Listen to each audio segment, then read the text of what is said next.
Hello বন্ধুরা, কেমন আছো সবাই? আচ্ছা, তোমাদের সমোচা খেতে কেমন লাগে? আমার কিন্তু ভীষণ ভালো লাগে। গরম গরম ধোয়া ওঠা সমোচা টমেটো সস এবং সালাদ দিয়ে খেতে ভীষণ মজা। আর সেটা যদি হয় চিকেন সমোচা, তাহলে তো কোনো কথাই নেই। আর চিকেন সমোচা তৈরি করা বাসায় একদম সহজ। খুব সহজ রেসিপিতেই চিকেন সমোচা তৈরি করা যায়। আজকে আমি বাসায় তৈরি করব চিকেন সমোচা। চিকেন সমোচা তৈরি করার জন্য প্রথমে একটি মুরগির বুকের কাছের এক টুকরো মাংস নিয়ে মাংসগুলোকে ছোট ছোট পিস করে কেটে নেব। মাংসের পিসগুলি কেটে নেওয়ার পর একটা কড়াইতে পরিমাণ মতো তেল দিয়ে আমি মাংসগুলো দিয়ে সামান্য ভেজে নেব।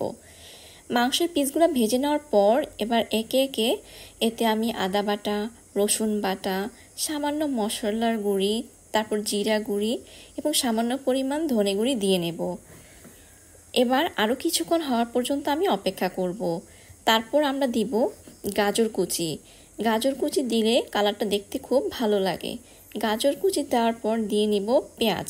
পেঁয়াজটা কিন্তু আমরা প্রথমেই দিতে পারতাম, কিন্তু সমোসার ক্ষেত্রে পেঁয়াজটা পরে দিলে পেঁয়াজটা একটু সামান্য হালকা কাঁচা কাঁচা থাকে, যেটা খেতে ভীষণ ভালো লাগে সমোসার মধ্যে দিয়ে।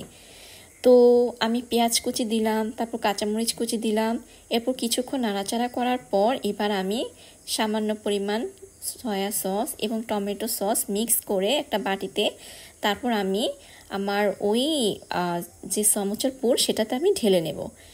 ব্যাস রেডি হয়ে গেল আমার চিকেন সমোসার যে পুর সেটা। চিকেন সমোসা তৈরি করার জন্য আমি পেস্ট্রি শিটগুলি নিব। পেস্ট্রি শিটগুলি নিয়ে ওই শিটগুলোকে 3টা ভাগে ভাগ করে নেব। এবার আমি একটা মিশ্রণ তৈরি করব। মিশ্রণ তৈরি করার জন্য প্রথমে আমি এখানে 1 চা চামচ 1 বা 2 চা চামচ আটা নিব। আমি এখানে 2 চামচ আটা নিয়েছি এবং 2 চামচ আটার সাথে পরিমাণ মতো পানি নিয়ে একটা গোলা তৈরি করে নিব। এই হচ্ছে আমার গোলা, যেটা আটার কাজ করবে। এবার আমি সমোসা শিটগুলোকে যে 3টা ভাগে ভাগ করে নিয়েছি, এই হচ্ছে একটা ভাগ নিয়ে এই যে আমি দেখাচ্ছি যে কিভাবে সমোসাটা ভাঁজ করতে হয়। এভাবে সামান্য সামান্য আঠা নিয়ে সমোসার শিটগুলির গায়ে খুব সাবধানে লাগাতে হবে। আর খেয়াল রাখতে হবে সমোসার শিটগুলো যেন ছিঁড়ে না যায়। দেখো আমি কিভাবে লাগাচ্ছি। আর সমোসার শিটগুলো ভাঁজ করা কিন্তু একদম সহজ। এভাবে ভাঁজ করে আমি এই ভাঁজগুলোর মধ্যে পরিমাণ মতো চিকেনের পুর দিয়ে নেব। চিকেনের পুরটা দেওয়ার পর আমি আলতোভাবে সমোসার যে শিট সেটা আমি ভাঁজ করে নেব। ভাঁজ করে সমোসার শেপ তৈরি করে নিব। তোমরা দেখতে পাচ্ছ যে আমি কিভাবে শিটটা ভাঁজ করছি, তোমরা দেখতে পাচ্ছ আশা করি। আর আটাটা খুব সাবধানে লাগাতে হবে, আর খুব ভালোভাবে লাগাতে হবে যেন এটা খুলে না যায় ভাজার সময়। এই যে দেখো আমি লাগাচ্ছি।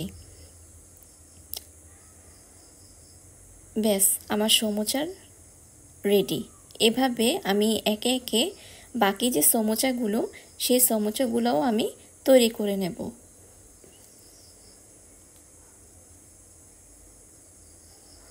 এই যে দেখো এই যে একে একে সবগুলো সমোসা আমি তৈরি করে নিয়েছি। এই সমোসাগুলো কিন্তু প্রায় 1 মাস যাবত ফ্রিজে সংরক্ষণ করা যাবে ফ্রোজেন সমোসা হিসেবে। এবার আমি সমোসাগুলো ভেজে নেব। একটা কড়াইতে পরিমাণ মতো তেল দিয়ে সমোসাগুলো একে একে দিয়ে আমি ভেজে নেব। ডুবো তেলে কিন্তু ভাজতে হবে। এই যে তৈরি হয়ে গেল আমার গরম গরম সমোসা, একদম সহজ রেসিপিতে, খুব সামান্য পরিমাণ ইনগ্রেডিয়েন্টস দিয়ে। তো আজকে এই পর্যন্ত, ভালো থাকো সবাই, আল্লাহ হাফেজ।